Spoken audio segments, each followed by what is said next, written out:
Hi guys! Welcome back to my channel. It's me, your Pinay Mom in Norway. So ayan, sinipag akong mag-vlog ng medyo mahaba-haba ngayon. Dumaan nga ako sa Asian store kanina. Grabe guys, ang mahal. 7 items lang yung binili ko pero nasa 223 kroner, nasa 1,200 pesos mahigit. Dalawang buldak lang tapos wrapper ng gyoza, isang coconut juice, isang kaong, tas isang sardinas at isang condensed milk. Grabe. Sobrang nagre-crave nga ako ng fruit salad kaya eto gumawa ako ng napakasimpleng fruit salad. Wala nga pala sila yung green na kaong sanang bibilihin ko kaso naubusan daw sila. So yan, isang lata lang ng canned mixed fruits, tapos yung condensed milk, tapos yung isang kaong nga ang inilagay ko. Wala din pala silang tindang Nestle cream kaya yung matflota nila dito ang ginamit ko. Pero okay na to, pwede nang pagtiyagaan, at least masatisfy man lang yung cravings ko ng fruit salad. May bagyo nga pala dito sa amin kaya wala masyadong ganap ang mga bata. Na-cancel yung dalawang games ni Isaac ng football, pati yung training ni Lucas. Kaya eto, nagsuggest sila na magbe-bake daw sila ng gingerbread cookies. O diba, napaaga ang Pasko namin dito sa bahay. Pinagbigyan na namin sila para naman may activities sila. Oh, and Grace, be careful, Sofia. Kan jag den? Nej, jag brukar den. Nasa kusina pa din ako mga mamshis. Eto, nagpre-prepare na ako ng hapunan, itong tacos para sa aking mag-ama. Every Friday nga kami nagtatacos or sila. Pero kahapon nga ay hamburger yun ihanda ko para sa kanila para naman maiba. Tas kaninang nag-grocery kami, tinanong namin yung mga bata kung anong gusto nilang dinner kaya eto, tacos daw kaya. Taco na naman.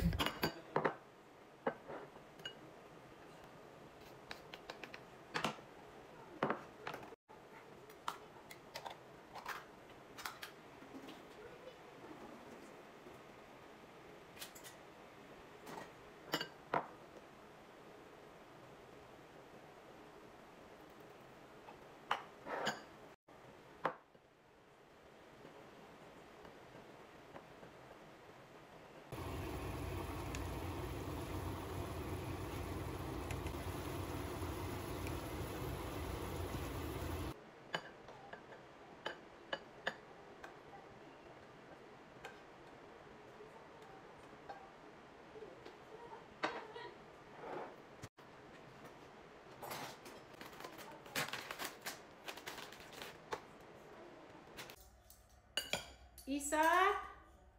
Nadamat! Sofia, ando kang dek kabuka.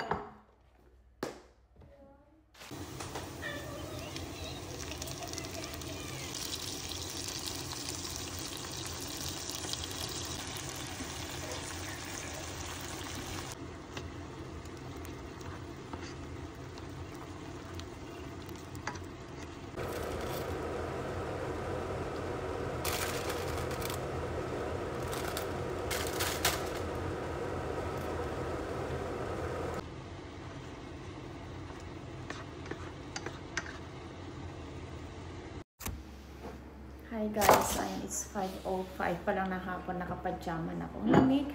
Naidlip ako kanina, so ayan, magkakape ako. I-upgrade natin itong 3-in-1 natin. Bakit parang masakit ang aking lalamunan? Huwag naman sana. Caramel sauce. Mainit na tubig ay ilalagay ko kasi malamig nga. Ayoko mag-ice coffee.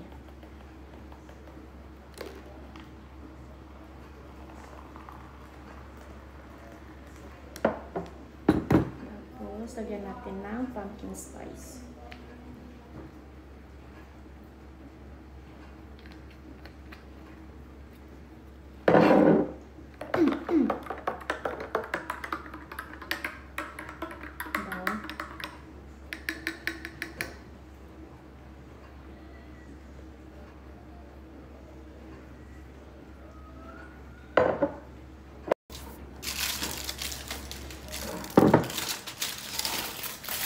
Ayan, isakyan natin yung fruit salad cravings natin.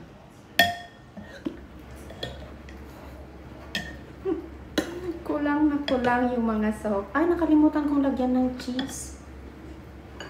Yung cheese na lang ng tacos ang ilagay ko. Wala na kasi yung Eden cheese ko, naubusan na. Dalawa lang yung inuwi ko from Pinas. Ilang beses na akong gumawa ng puto.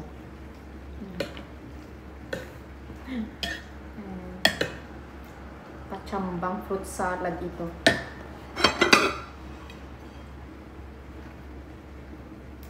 Itong mag-aama ko, ayaw nila. Ako lang kumakain nito. Napadami ko yung yung flöte.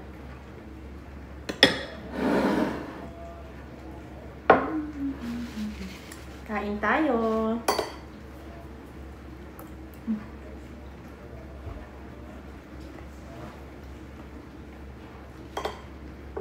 Masarap naman siya. Buti na lang nalagyan ko ng cheese, na alala ko.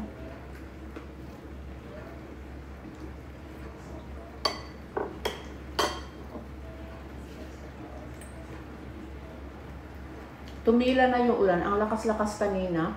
Pati yung hangin. As in kagabi guys. Ilang beses kong ginising yung asawa ko para tingnan niya tong mga doors. Kasi nga, sobrang lakas ng hangin. So, sa mga news kanina, ang daming mga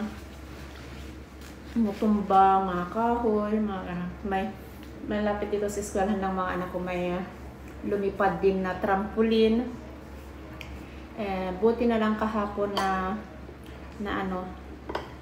may time si Mr. na tinanggal niya yung trampoline dito sa likod namin. Kung hindi, tumayab yun.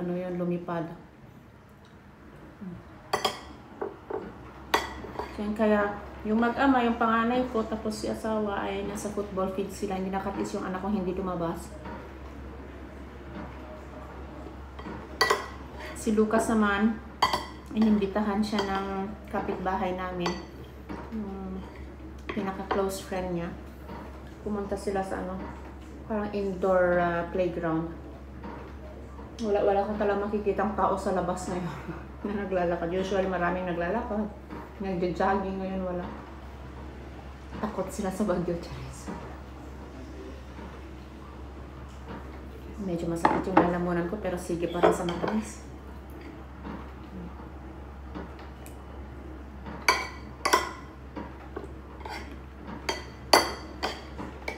So yan guys, thank you so much. Kung makaalala lang dito sa YouTube,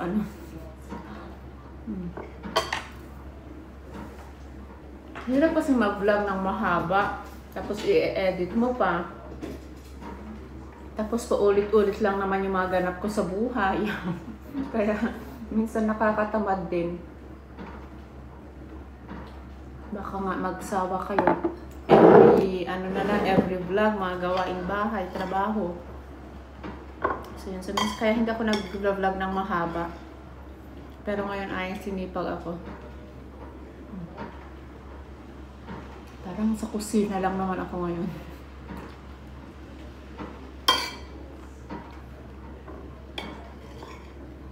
Ingay ng dishwasher.